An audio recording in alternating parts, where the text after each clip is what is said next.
shift our focus now to West Bengal, because West Bengal's Sandesh Khali has once again emerged as the epicenter of a political showdown.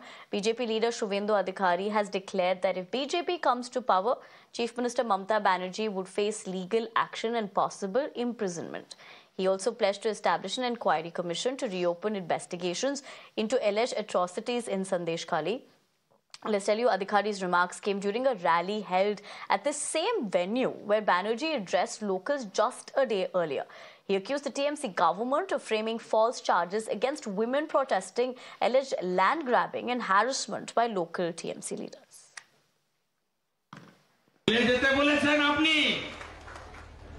এখানকার লোক তো ভুলবে না আর আমিও ভুলবো না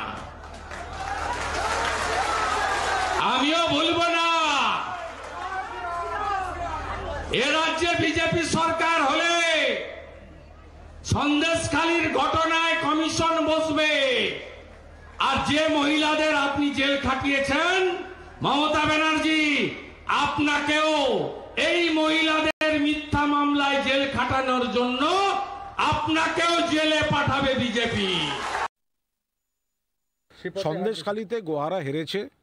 সন্দেশখালী যে কেন্দ্রের মধ্যে রয়েছে সেখানে হেরেছে। তারপর থেকে যতগুলো নির্বাচন হয়েছে লোকসভায় বিজেপি সিট কমেছে, এদিকে উপনির্বাচনগুলোতে 10-এ 10 বিজেপি হেরেছে। কেউ দেখে শেখে, কেউ ঠেকে শেখে।